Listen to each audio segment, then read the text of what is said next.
All right. So we made it through probably 7 slides. There's 20 slides today, which is why I think we'll probably end up with 3 full videos and then another video for the just the Python, the actual programming introduction.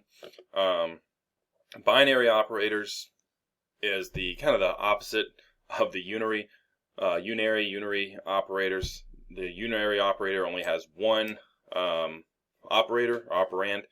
And binary has 2. It's kind of just basic mathematic calculations. It's just called binary because it needs two values to do some math with, to calculate. And that's it. After that, we want to talk about the Boolean operators. So these are the things that you definitely learned these in elementary school. What's greater than, what's less than. You may have the greater than eats the thing, whichever side is great, however you learned it, right? But these are things you can use in Booleans. So remember that Booleans can only be true or false. So if you said one value is greater than the other value, if you put this in and it's not true, then it returns false, and that's it. And these are what the values are. So it's a testing value. It's testing one variable against another variable or another value. And that's all that any of these Boolean operators are doing. You're not setting a value to be greater than 7. You're testing to see if this value is greater than 7, or less than 7, whatever it is, or equal to, or not equal to. You should be familiar with the idea of greater than or equal to, or less than or equal to. So I want to first talk about the idea of greater than or equal to, or less than or equal to. If you're using an integer and there's only integers available, then greater than or equal to 7 is the same as saying greater than 6. Less than or equal to 7 is the same as saying less than 8, because you're using integers and they can only be those whole numbers. But when you're using floats, it gets a little bit more tricky because there's decimal values, there's a wider range. So sometimes greater than or equal to is used a lot more using floats, for me specifically, than it is using integers. But you can definitely use it with integers. Greater than and less than we should be familiar with. But I do want to talk about the equal to. It's a double equal sign. And this is something that a lot of people miss when you're making a Boolean expression. So if you remember from the previous presentation, a Boolean expression is anything inside of those parentheses, right? Anything inside the parentheses is going to be a Boolean expression, and it can only return true or false. So when you're working inside those parentheses, you have to have a double equal sign, because in Python, when you're using a single equals, it is always an assignment operator. If you're using a single equals, it is assigning the value to the right of the equal sign to the variable on the left of the equal sign. That's what it's doing. So the only way that the interpreter knows that we're comparing and not assigning values is if we use the double equal sign. Most programming languages have implemented the double equal sign as the solution, right? Because you don't want to confuse your interpreter or your compiler. You have to be very clear about what you're trying to do. And the double equal is the way that we represent that we are comparing values instead of assigning values. And not equal to is really close, right? So most programming languages are English-based. They're recognizable as English. And I may have spelled recognizable wrong. But this means that the simple words like not aren't always available as keywords. We talked about keywords in the last presentation. But and or, those are not always keywords in a lot of programming languages. Now, Python has implemented the use of some common words like and or, but they've maintained the exclamation point as the not. I'm not sure that there's a benefit to that or a detriment, but somewhere in the interpreter, it works better. People smarter than me have decided to use the exclamation point to represent the not. So I didn't save this down here, but it's not equals to. So exclamation equals just means not equal to. You can do that in any evaluation. You could do not greater than or not less than. That doesn't make any sense because you could just flip the switch. But you can use not in any Boolean operator.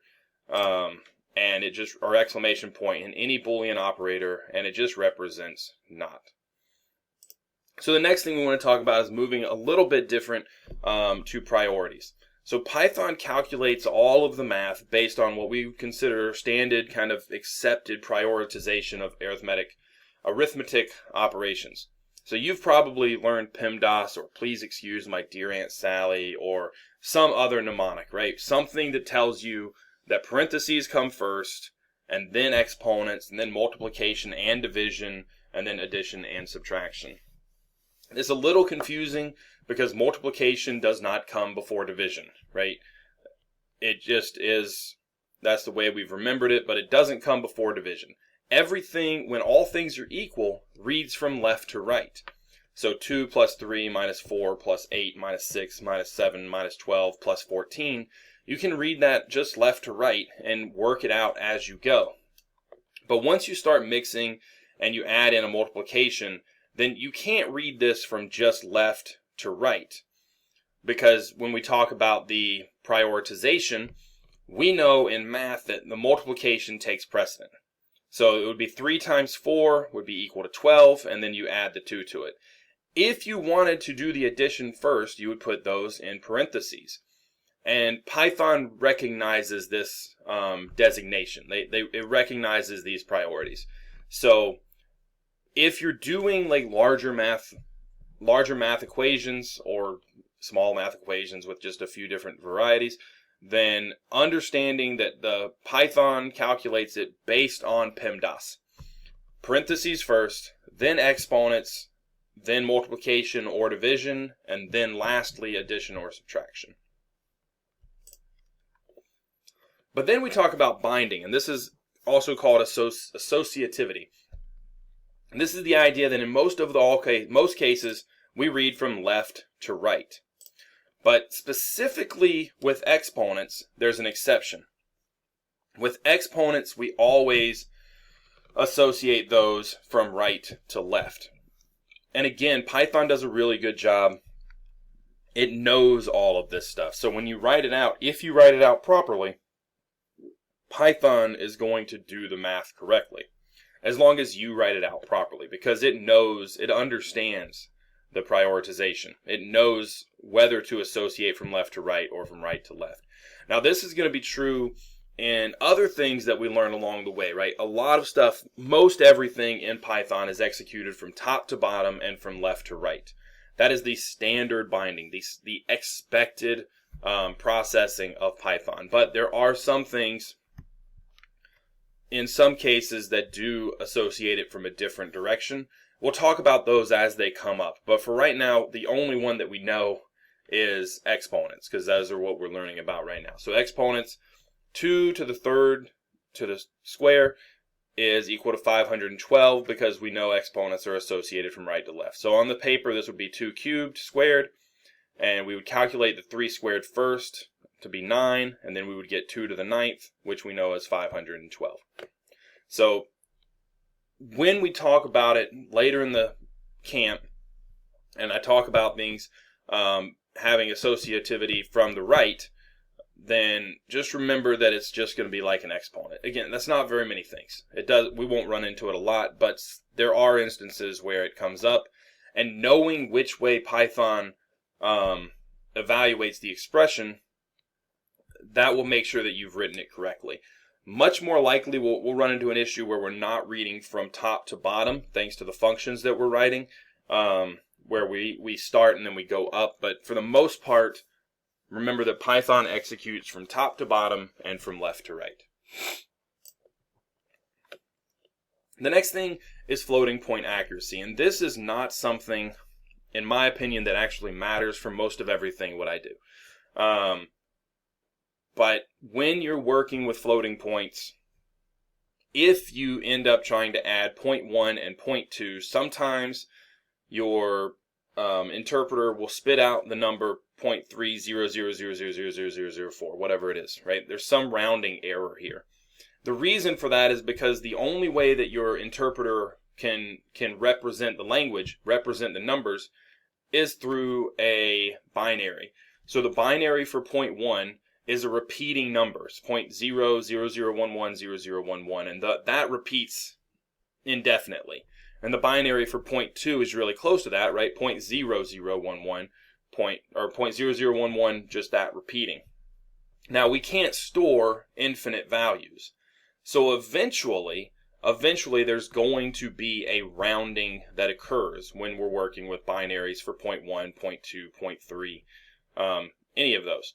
So once we start adding those together is when we end up trying to convert a binary number back to a decimal number.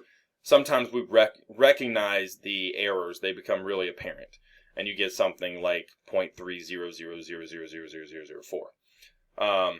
This isn't a big deal most of the time, but if you're doing this calculation thousands of times, and that little rounding error can become an issue.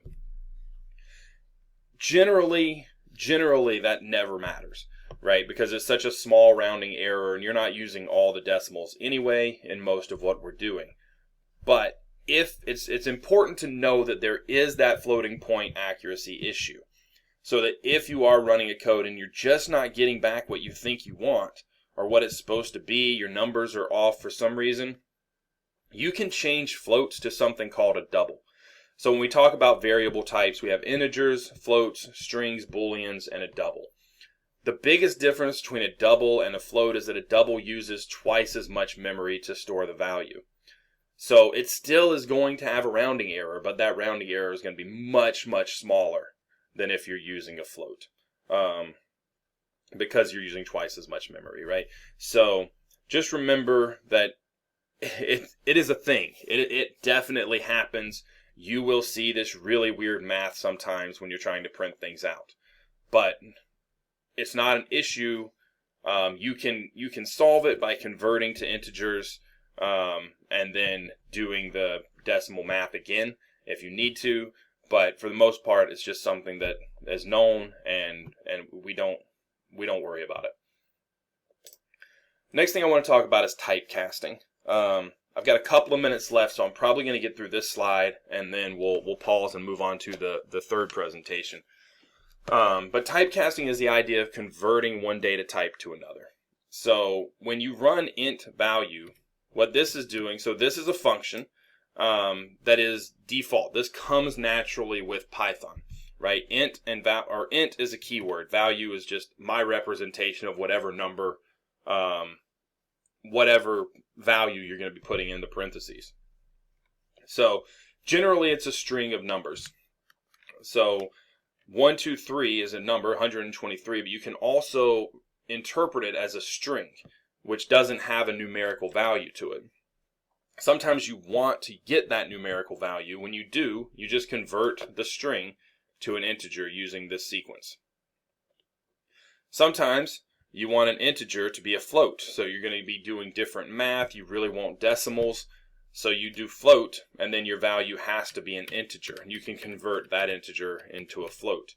So previously it was storing as 3, which doesn't take a whole lot of memory, but then it's storing as 3.0 after you convert it. That uses a lot more memory, but it's a more accurate number. So depending on what the need is for your program, you might want to store it as a float. And then string value converts whatever the value is back into a string. Remember, you can't do math with strings. You can add strings together, but you can't actually do math with it. And all of this is about what is the purpose of your code. If you need to do math, then obviously you can't use strings. So you have to convert them into integers. If you need more specific, more detailed, more accurate math, then integers aren't always going to be good enough, so you'll need to convert them to floats. But understanding what your program needs is what's going to control how you convert data back and forth between different types. So remember, integers, you're going to use less memory, floats are a little bit more, and strings are a little bit more. So changing variable types, changing data types can increase the speed of your code as well, but we probably won't get into any issues with that. So I'm going to pause now, move on to the next video, and we will see you there.